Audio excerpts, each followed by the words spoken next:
जय हिंद दोस्तों, next time आपका स्वागत है। आज है 17 सितंबर 2020। आज के अंतर्गत के काफ़ी इंपॉर्टेंट करंट अफेयर हम आपके लिए लेकर आए हैं। जैसे कि आपको मालूम है कि डेली हमारे द्वारा गवर्नमेंट एग्ज़ाम के अंतर्गत काफ़ी इंपॉर्टेंट करंट अफेयरों के क्वेश्चन हमेशा पूछने को दिखाई देता है और हमारे द्वारा वही करंट अफेयरों के क्वेश्चन आपके लिए प्रोवाइड किया जाता है जो आने वाले एग्ज़ामों पर पूछने को दिखाई देगा। यदि आपको हमारा चैनल अच्छा लगता है तो लाइक कीजिए, कमेंट कीजिए और हमारे इस चैनल नेक्स्ट टाइम को सब्सक्राइब कीजिए। चलिए दोस्तों, ज़्यादा टाइम न लेते हुए आगे बढ़ते हैं, जानते हैं कि आज के इम्पोर्टेंट करंट अफेयर 17 सितंबर के कौन से हैं।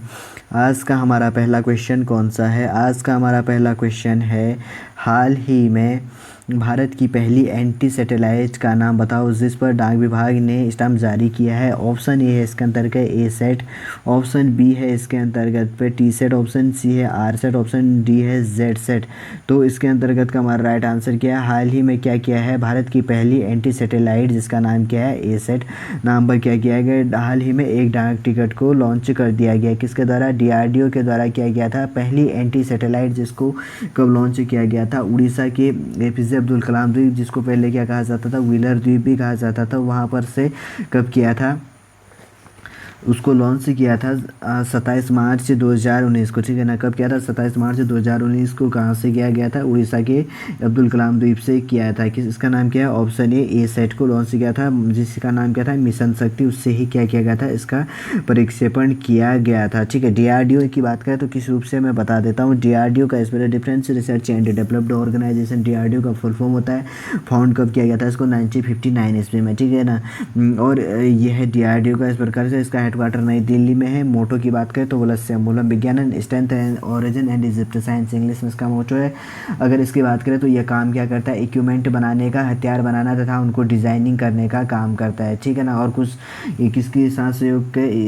इसरो और भारत के ऐसे इंपॉर्टेंट पार्ट है जो इक्विपमेंट तथा जो भी लॉन्च करना होता है उनको लॉन्च करने का काम इनके द्वारा किया जाता है। ठीक है। चलिए, आपको समझ में आ गया होगा। आगे बढ़ते हैं। हमारा आगे का दूसरा क्वेश्चन कौन सा है? हाल ही में विश्व श्रेया सर्वश्रेष्ठ शिक्षक पुरस्कार कितने शिक्षकों को प्रदान किया गया? ऑप्शन ए है इसके अंतर्गत पे 10, ऑप्शन बी है 12, ऑप्शन सी है 16, ऑप्शन डी है 20। तो इसके अंतर्गत का हमारा राइट आंसर क्या है? ऑप्शन बी 12 क्या किया गया? विश्व श्रेया सर्वश्रेष्ठ शिक्षक पुरस्कार 12 शिक्षकों को प्रदान किया गया। आखिर कब प्रदान किया गया और किसके द्वारा प्रदान किया गया वह जान लेते हैं। तो हाल ही में क्या किया गया है कि 12 सितंबर को क्या कर दिया गया? सॉरी, 15 सितंबर को। ठीक है ना? 15 सितंबर को क्या मनाया जाता है? इंजीनियर्स डे मनाया जाता है। किसके? उसमें विश्व श्रेया जी के जन्म दिवस के उपलक्ष्य पर मनाया जाता है, इंजीनियर्स डे मनाया जाता है। तो उसी दिन क्या किया गया? 12 शिक्षकों को प्रदान किया गया। किसके द्वारा प्रदान किया गया? हमारे एमएचआरडी मिनिस्टर जो कौन है, रमेश पोखरियाल निशंक जी द्वारा उनको दिया गया। ठीक है ना? विश्व श्रेया जी कौन थे? इनके बारे में थोड़ा सा और हम जान लेते हैं। तो इनको भारत रत्न मिला था और इन्होंने इंजीनियर की डिग्री प्राप्त की थी। और इन्हीं के उससे क्या किया जाता है? प्रतिवर्ष 15 सितंबर को इंजीनियर्स डे मनाया जाता है। कब? 15 सितंबर को। ठीक। चलिए, आपको समझ में आ गया होगा। आगे बढ़ते हैं। हमारा आगे का थर्ड क्वेश्चन कौन सा है? Fourth question. ठीक है ना? हाल ही में पुस्तक Jinnah his success failure and role in history पुस्तक को किसके द्वारा लिखा गया है? ऑप्शन ए है इसके अंतर्गत पे इश्तियाक अहमद, ऑप्शन बी है अब्दुल करीम, ऑप्शन सी है नवाजिर हुसैन, ऑप्शन डी है मोहम्मद फैज़ल।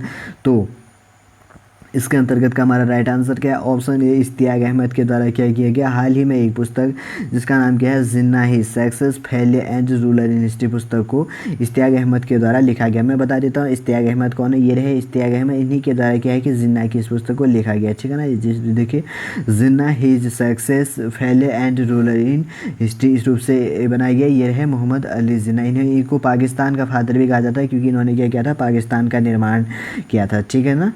चलिए, आपको समझ में आ गया होगा। आगे बढ़ते हैं। हमारा आगे का क्वेश्चन कौन सा है? हाल ही में फेसबुक ने किस देश को 32 करोड़ रुपए की अनुदान देने की घोषणा की है? ऑप्शन ए है इसके अंतर्गत पे पाकिस्तान, ऑप्शन बी है भारत, ऑप्शन सी है नेपाल, ऑप्शन डी है बांग्लादेश। तो इसके अंतर्गत का हमारा राइट आंसर क्या है? हाल ही में फेसबुक ने क्या किया है कि 32 करोड़ रुपये का अनुदान हमारे प्यारे भारत को देने की घोषणा की है। किसको दिया जाएगा?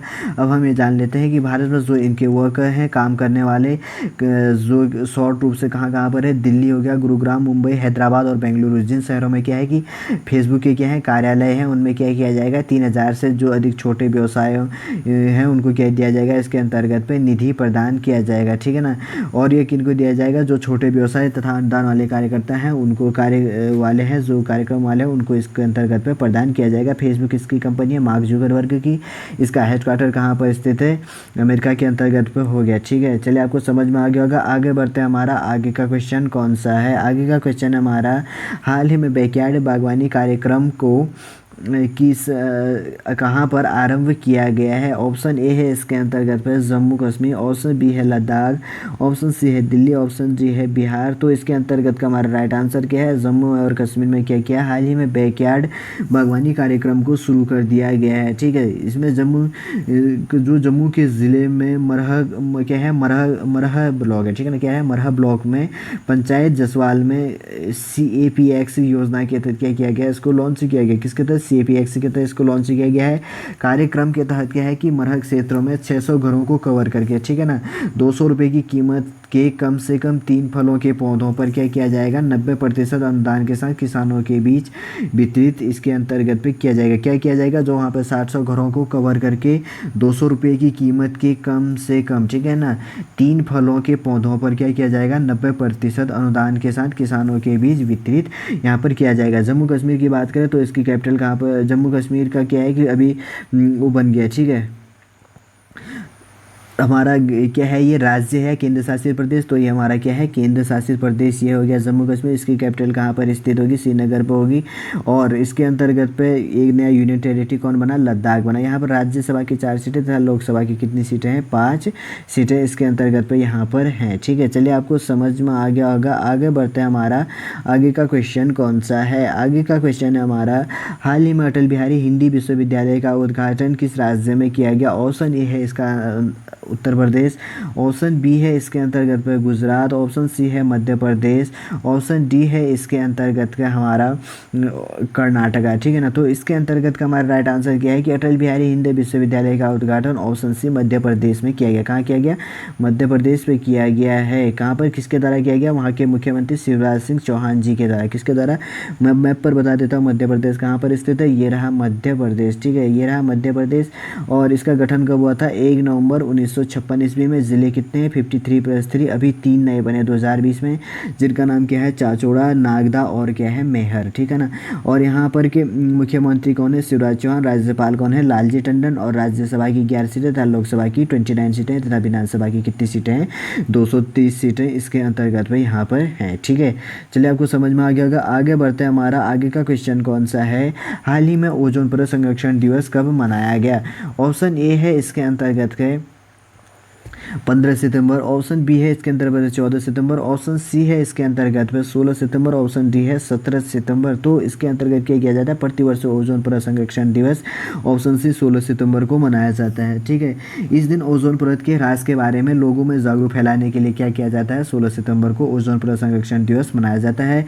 और विश्व ओजोन दिवस 2020 की थीम की बात करें तो स्लोगन क्या था इसका, ओजोन फॉर लाइफ। ठीक है ना, ओजोन फॉर लाइफ इसकी क्या है, इस बार की थीम है। इस वर्ष हम वैश्विक ओजोन परत संरक्षण की क्या है, 35वें वर्ष के जश्न मनाएंगे। कौन सा नंबर का था, 2020 में 35वें नंबर का था। और 1987 की उस तिथि को याद किया जाता है कि जिस दिन Montreal protocol on substance that और क्या था इसके अंतर्गत में जिफली ओजोन लेयर पर क्या किया गया था, उस दिन हस्ताक्षर किया था। किस दिन, 1987 ईस्वी में। 1987 ईस्वी में क्या किया गया था कि मॉन्ट्रियल प्रोटोकॉल ऑन सब्सटेंट दैट डिफ्लीट, ठीक है ना, ओजोन लेयर पर क्या किया था, उस दिन को हस्ताक्षर किया गया था। इसलिए प्रतिवर्ष अब क्या किया जाता है, ओजोन परत संरक्षण 16 सितंबर को मनाया जाता है। ठीक है, चलिए आपको समझ में आ गया होगा। आगे बढ़ते हैं, हमारा आगे का क्वेश्चन कौन सा है, 2020-21 में रक्षा सेवा अनुमान के तहत सशस्त्र बलों के पूंजी अधिग्रहण के लिए कितने करोड़ रुपए